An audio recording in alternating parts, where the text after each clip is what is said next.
So it's gonna say hello, and then it's gonna say, wait, how am I alive? Didn't you kill me already? Yo guys, it's Tapestry here, and welcome back to another video. Today we'll be doing the behind the scenes of the Unfair Seas map. I will be playing the map, and I will be commenting on all of the stuff that are in it, plus some, Easter eggs, and basically we're gonna cut the map open.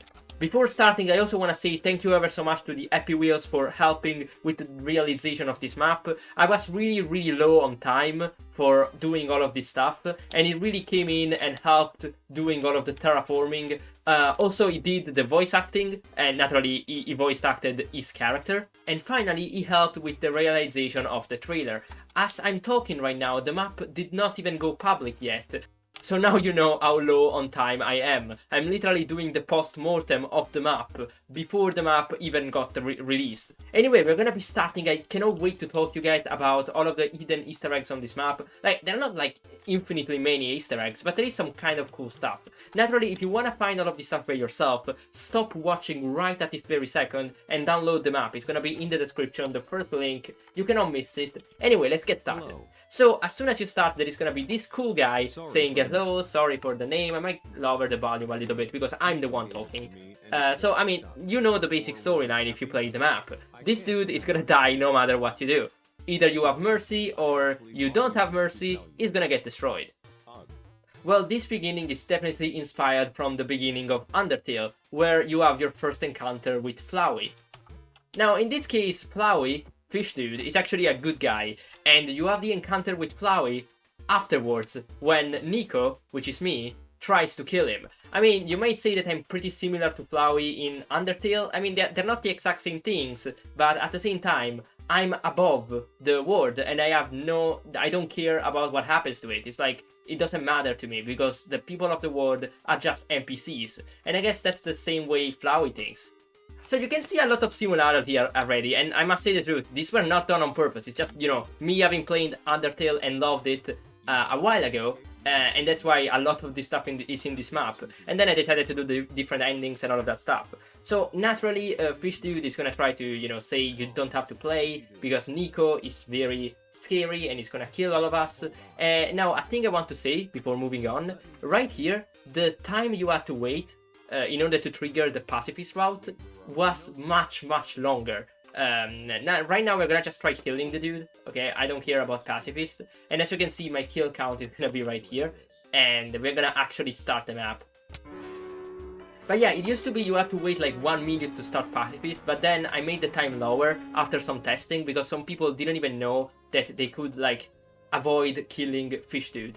And I'm actually scared now that I haven't released the map yet, that some people are gonna, trigger the pacifist route on the first try and, play mercy only mode. But, hopefully that doesn't happen. Anyway, we killed our first person, and a lot of people here were already confused because they thought the kill counter was actually the death counter. So they're like, oh, I died one time. No, that's how many people you killed. And no, I didn't do this on purpose either. Like, I didn't realize there could be like some, misunderstanding. But that's actually pretty good, because you don't realize until the end that those are the kills, not the death count. So it's pretty cool. So now I have a pretty fun story about this coral right here. It used to just be a coral, but then I had a comment on my YouTube channel when I did the trailer that said, oh, there is no unfair tree, this is so sad. The unfair maps don't have a tree now. And I was like, are you sure they don't have a tree? And then you open the chest and the tree pops up. So yeah, I couldn't miss out on the unfair tree, naturally. This has to be in every single unfair map I make. Okay, so, I mean, naturally the strat is pretty simple. I tried to make the puzzles really simple, because I really wanted to base on the story. There is an arrow pointing up telling you exactly what to do, which is this. And now this is a pretty fun troll, because naturally the lamp is there, and you expect it to be static, but nope, it's not static. And you are encouraged to go into the laser beam and die. I mean, I'm gonna show what happens, just a bunch of noises and perfect fish, and I die. Now, the really annoying sound that you hear in the background is actually MrBeast outro sound, if you didn't know, and it's really boosted up to maximum, so you can destroy your ears.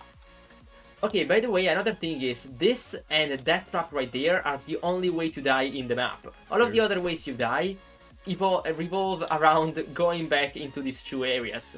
Also, there is a little bit of a hole here. Now, this is supposed to be a scary troll, but actually it tells you exactly what to do. Use this hole for the NPC. Now, the way this next scroll was gonna be structured is that you see a villager, and you know, this is also inspired from Happy's map, where there is always a villager that trades something. You see a villager, you're like, oh, a diamond for a key. Oh, there is a diamond right here. Oh, what's this chest? Oh, it's a pickaxe. Oh, there is a diamond right there. I can mine it with the pickaxe, and then I can give the diamond to the guy. So this is how the troll was supposed to work, but as soon as you do this, you get trapped, and then you get killed by your own stupidity by anvils. Bam! So this is maybe the hardest troll of the map, and also the more punishing one. And I did this at the very beginning, because naturally, I knew that people were gonna rage if I put this at the very end. And, I mean, the actual solution is just to look around, because naturally, what you need to do is this. Open the door, which is wooden, which is actually a really obvious troll that I made many times. I remember the last occurrence was in Unfair Door, where in some of the instances the door was wooden. You can play that map too in the description, by the way. And also, another thing that I want to say about this troll is that this key sprite is also from Unfair Door, from Unfair Locked, and this sprite originated from my first ever game that I released, which is Locked, which is like a Sokoban puzzle game kind of thing. Oh my gosh, it's been so long ago since I did Locked. It seems it's been like just a few months, but no, I think it's been more than a year, maybe more than 2 years. I'm scared. Anyway, yeah, what you actually have to do is open the door and then you're done, right? Nope. This teleports you back into this laser beam right here, so you're gonna die. And I must say the truth, I think I'm the guy, right now definitely, that raged the most at this troll, because I kept trolling myself when I was testing the map and when I was debugging. So one thing that I did to make this less annoying was make it so if the door is closed, then nothing happens, like you don't get teleported. But then some really cool people tested the map and actually found a vulnerability. If you close the door while you're inside, you can actually get to the other side. And that was really annoying, because they thought that was the intended solution, and it clearly wasn't, and it didn't make the map work properly. But luckily that bug is fixed right now. There was also another bug involving the diamond ore, that it used to be teleporting you relatively to your position instead of using an armor stand, so you would actually be able to glitch through the wall and actually get to the other side. Like, that was wild. Anyway, next up, once you open the door for the first time and you go into that thing, you're gonna see that this thing is upside down. Wait, but if it's upside down, it means that I can interact with it. And wait, I can grab it. So the key that was supposed to indicate how to open the door now is the actual key that you need. Alright, so now that I do this, oh, look at that, a passageway opens up, and I can go to the other side of the map. Look at this, I'm making progress. And now there is a check mark and an X. These are both coming from Mechanism, by the way, another map that I created a long time ago. But these are not actually references, it's just me being too lazy and not wanting to redo sprites. But yeah, so whichever way you go, it's gonna be the wrong one, and yeah, this is just a scary troll. Then you go into this black hallway, and you get to nope, okay? And then you redo this hallway, and wait, okay, we can go back, right? No, we cannot go back, we get teleported back on front, and there is check your inventory. And now, only if you didn't notice this item, there is gonna be an arrow pointing to it. And as soon as you remove the item is gonna disappear, the arrow is gonna disappear, so that's the thing. But now it's not over, because, you know, you cannot actually slash kill. You have to do all of this stuff, and you're gonna get rickrolled. Because why not? Why don't we rickroll people in 2021? It's like the year. It's the year to rickroll. It's definitely not a dead meme. It's a meme that will never die. So, you know, gotta rickroll. But now I actually don't want to get rickrolled, so I'm just gonna do kill P. Alright, and we back. And now we actually know that the item was there, so we can give it to the villager. Now, before giving the item to the trader though, I want to show you the code for the rickroll, because many people have been asking. I mean, not many people because the map is not released yet, but I think people will ask, how did you do this? A guy that tested the map definitely said, oh my gosh, why is it lagging so much? I mean, he didn't say that. Probably he also said that, but how long did it take you to set this up? And actually not that much. You have all of the signs right here for the rickroll, and then you have a scoreboard that every time you walk through the hallway, it gets increased by 1. And then depending on the score, it clones a different sign. So you have rickroll 15, and it clones a different sign, and then at the very end it kills you. So it's pretty self-explanatory. I don't know why the command blocks room lags that much though, that's kinda scary. Oh, another thing that I wanted to say about this map is that like half of the commands are the commands, the other half are functions. The only thing I didn't put into functions are either quick patches or things I was too lazy to put into a function. So stuff that should be in the tick function basically is right here.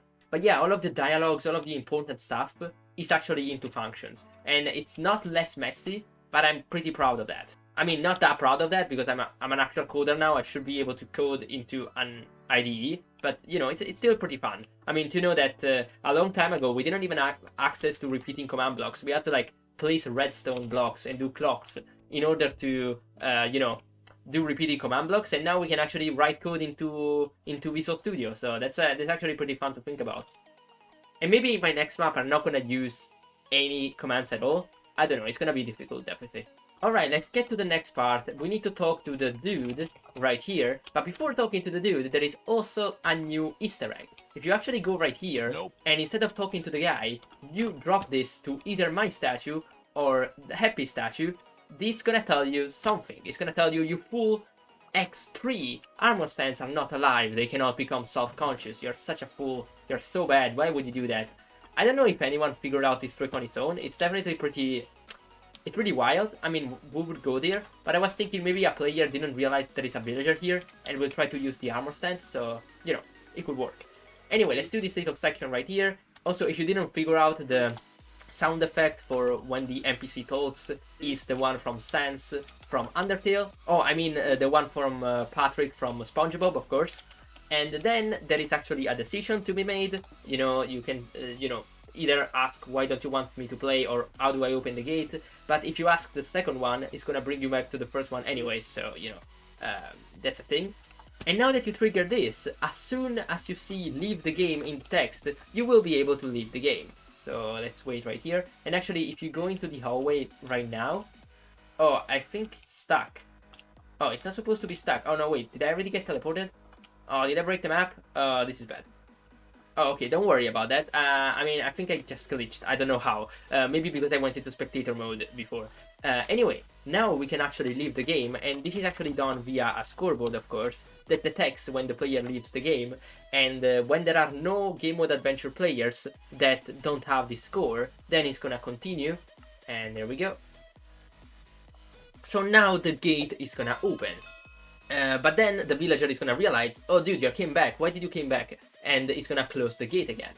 So another Easter egg is that now the villager is no longer there, and as soon as you try to cross the gate, he's gonna appear again, and this time he's gonna be really, really angry, he's gonna wanna kill us. Now, another cool little detail of this map is that you cannot die.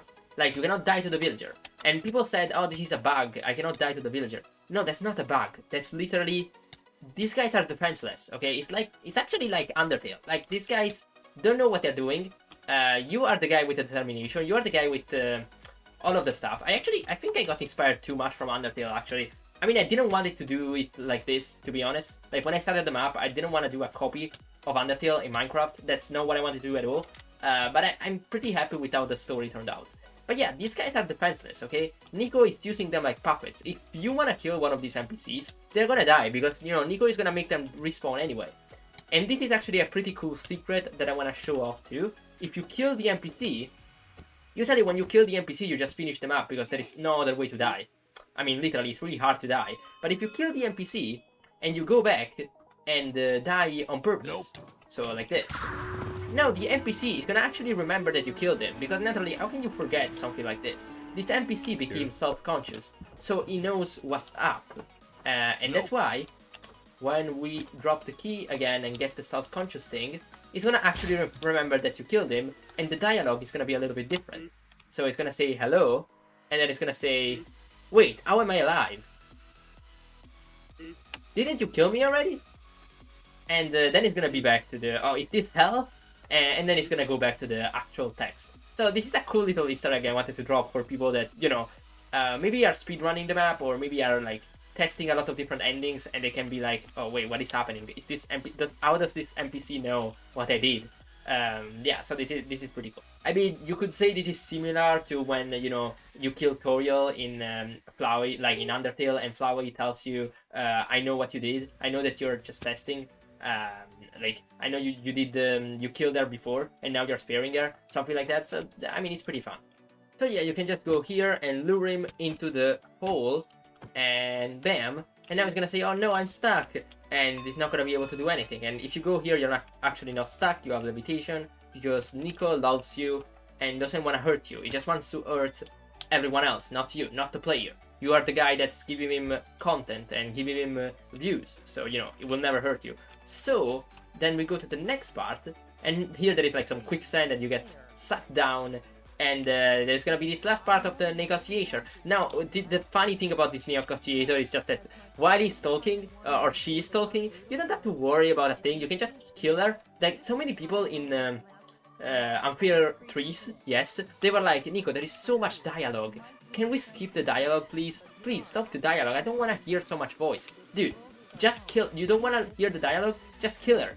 We have families, all of your families are gone. I'm so evil.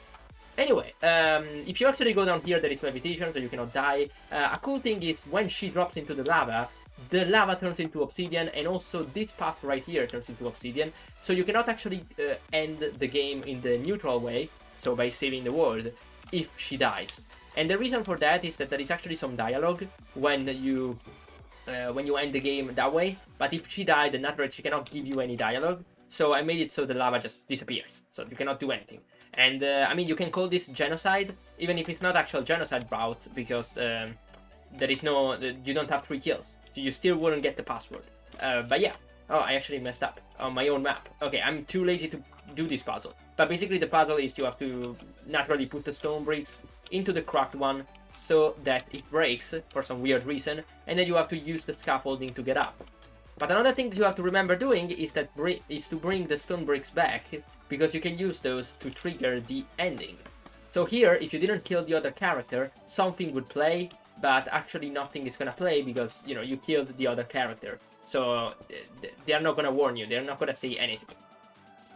Instead, you can just choose to finish the map. Oh, I mean, if you wanted to, you could go back to Happy, and it would still work. So if you go back here, and another thing is you cannot die at all now. You cannot even die to the diamond ore, or you cannot die to all of this stuff. Why can't you die? Because your fate is sealed. You made your choice, and you're gonna get through the ending you get. I don't want to give the player a chance to, you know, restart if they realize they messed up. They have to start all over again. So you go here. Also, this button right here, you were able to lose by clicking this button, right? So I turned it into F to pay respect, because this is another meme that is not 100% dead and should continue being talked about.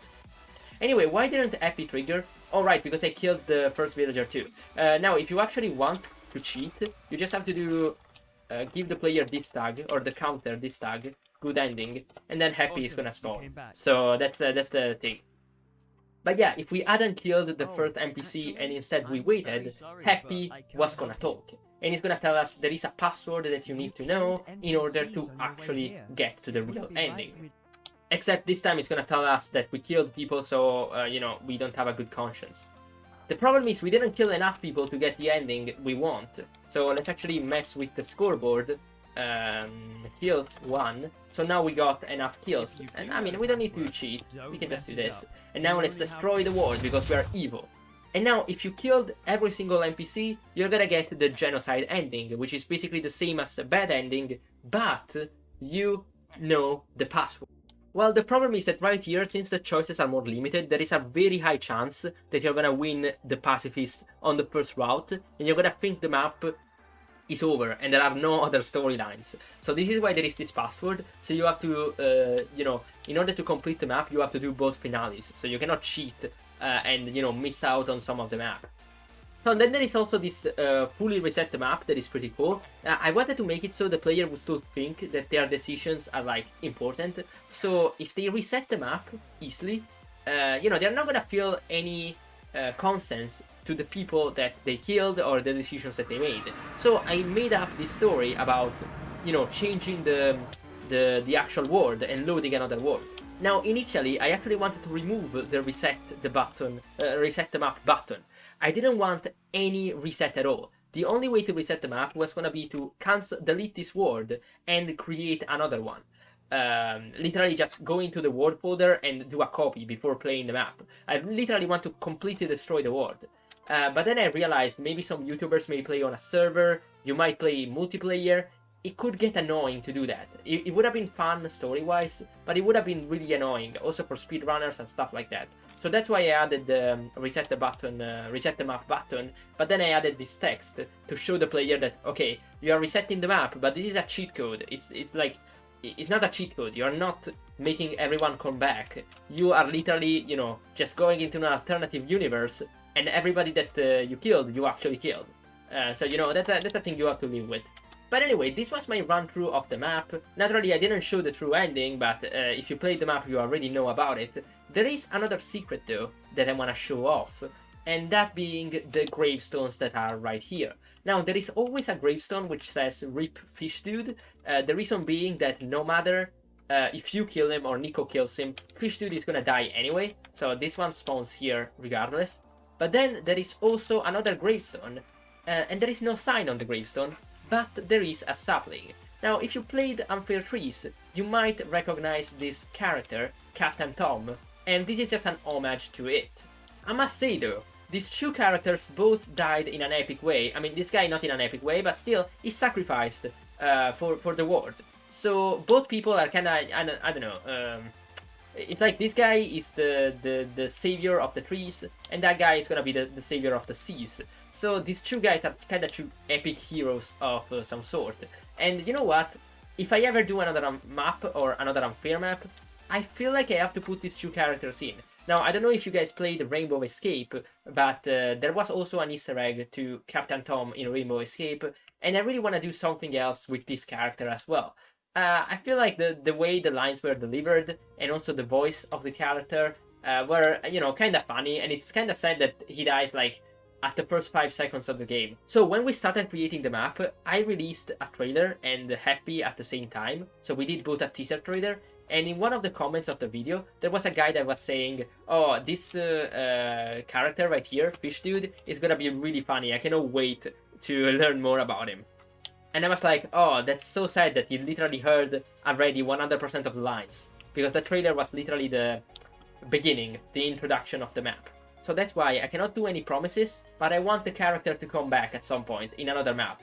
So it would be fun to do that. Anyway guys, I told you pretty much all I wanted to tell you about this map. Naturally, if you haven't done it already, donate for Team Seas. I mean, seriously, it's almost January. We need to reach the thingy. We need to reach 330 million pounds of the ocean removed. Yes, that's 100% what they're doing. No, but seriously though, they are removing trash from the ocean. 30 million pounds of trash will be removed if we reach their threshold, which is like 10 million higher than last year, but or than 2 years ago. But I know we can do it. And maybe at the time I release this video, it's gonna be reached already, but you know, still, go donate.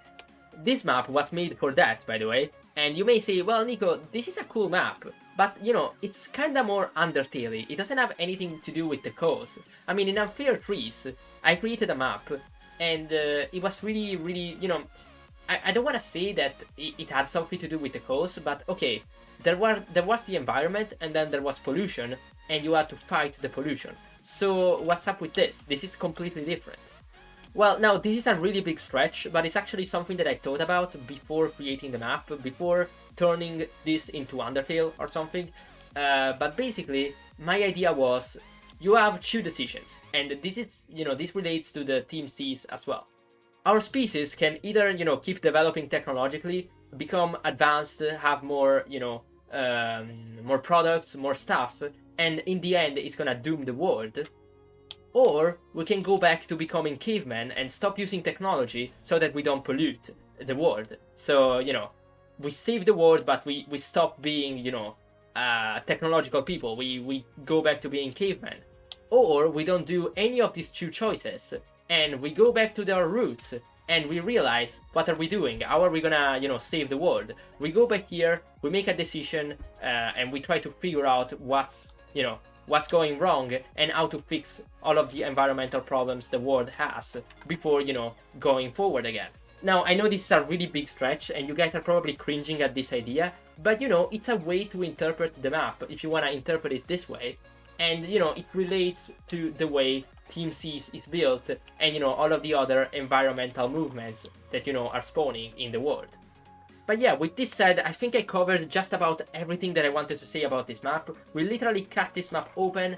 I don't think there are any more secrets at the time I'm recording. I don't know if I'm gonna add anything else in before releasing. I might, because I'm a troll. I might also not. But I don't know. You know, we're gonna see. We're gonna see. I hope you really enjoyed this video, and thank you ever so much for watching to the very end. Really, you're awesome. Why would you watch like a 30 minutes video to the very end? That's insane, okay? I don't have that much of an attention span. Anyway, guys, I hope you really enjoyed this video, and I hope you really enjoyed this map. If you played it, I hope you played it, or I literally spoiled the entire map for you. Anyway, guys, I hope you really enjoyed this video. It was really amazing to make. Leave a like if you did, and I'm gonna see you guys in the next one. See ya!